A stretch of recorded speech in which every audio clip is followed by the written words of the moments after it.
Welcome to our program. We have a great show lined up for you today. We'll be covering the latest news and current events, as well as interviews with experts, in-depth analysis of the stories that matter most to you. Thanks for tuning in, and we hope you enjoyed the show. Okay, what was that? That was a little weird, wasn't it? Okay, it was all written by artificial intelligence. Our producer asked an AI chatbot named ChatGPT to write "News anchor introduces viewer to show," and that's what it came up with. Now, you may have heard about ChatGPT recently. It is showing up in the news for passing the U.S. medical licensing exam before being used to write work emails, and causing concern in the academic world as students use it to generate essays or work that they did not write. But how does all this stuff AI work? Okay, let's find out. This is conversational. So basically, some sort of prompt is given to this, and it's a job to generate text to complete those prompts. Mohd Anwar is a professor of computer science at North Carolina A&T, and he's also a National Service Scholar for Data and Technology Advancement at the National Institutes of Health. He says most AI systems are trained on example. Instead of giving very specific detailed instruction to get some task done, we give a lot of examples to these systems, and we tell them how to learn. And then we definitely try to understand what it is producing, what's the outcome. We try to definitely reward them, penalize them based on what it is producing. And then finally, we evaluate them and come up with something that we feel that this is reasonable. And then we say, okay, this system is good to do this. So ChatGPT is no different. ChatGPT is taking the tech world by storm, but its remarkable ability to create comes with some real challenges as well. This was unlike anything I had dealt with before. Darren Hick, an assistant professor of philosophy at Furman University in South Carolina, recently caught a student using ChatGPT to plagiarize a written assignment. This was a very well-written essay, but the things that they said were just thoroughly wrong. He ran the student's essay through a detection program to see if the paper was written by a human. I was now 99% confident that this was written by AI. And luckily for my purposes, the student copped to it. They admitted that they had used ChatGPT. New York City's Department of Education recently banned ChatGPT, citing the safety and accuracy of content. OpenAI, the creators of ChatGPT, say the program should not be used for misleading purposes, and they're developing ways to identify text generated by its system. What makes ChatGPT different than other AI systems is its ability to learn and respond to unique conversations.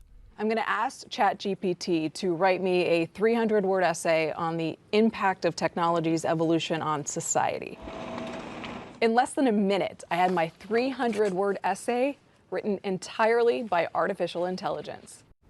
All right, so is ChatGPT itself bad if people are using it to cheat?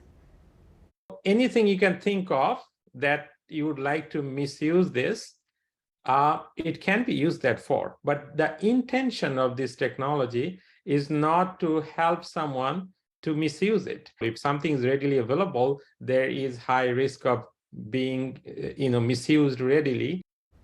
These AI chatbots can be misused in more ways than just students cheating, of course. Anwar says it can be used for spamming or generating phishing content to lure people.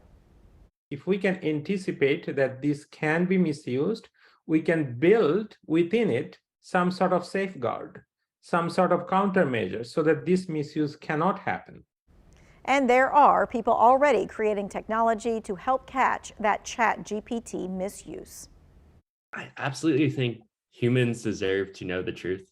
Princeton undergrad Edward Tien created GPT-0. Teachers use it to determine if something was written by a human or AI. The reaction has been pretty astonishing. I've been hearing from teachers all over the world that have reached out. A lot of them have been trying out GPT-0 and saying it actually confirmed some suspicions. But his work on GPT-0 doesn't mean he thinks that students should stay off the chatbot. Students should try out these new technologies because it also benefits them to learn what's out there. But at the same time, education is something we take into our own hands, and we learn the most by actually doing things ourselves. GPT isn't only being used for people trying to get out of work. Some folks are using it in their creative endeavors to show just what AI can do. I've always been curious about playing with new technology. Amar Reshi used ChatGPT to create a children's book about a little girl and an intelligent robot. He gave ChatGPT the idea, and the AI delivered the story. I essentially had a ghostwriter who I was directing and kind of providing some guidance to, and it was crafting the story with me. The book has angered some human authors, but Reshi says he wanted to show what's now possible. This is just the beginning of this technology. So AI can write books. It can also create art. This artificial technology paints portraits. And as you saw just a few moments ago, AI can write news scripts too. Is this the end of all creative jobs? Well, let's hear what Anwar thinks. AI systems do not measure up to human brains. Whenever we're talking about it, it produces something, it may help you something to start with, but that for creativity purpose, it may be something collecting some information, doing some research for you, but human creates stuff in many different ways, and definitely it is, I don't think it's any danger to creativity. Anwar also says AI can inspire and be used for good. There are definitely examples of that all across the world. In California, there's a new AI technology being used to predict extreme weather. With Navita's AI technology, they created a digital twin of our planet. The weather model can predict the precise path of catastrophic atmospheric river 45,000 times faster than current weather models, running thousands of simulations and possible outcomes in less than a second.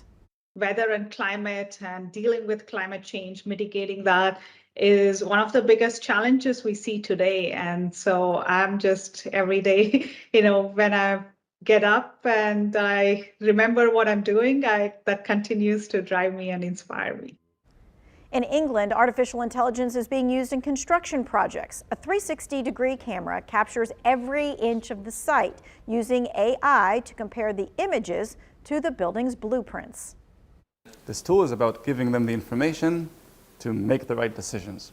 How can you plan next week without knowing exactly where you are? Getting it right and having zero defects is really important to us.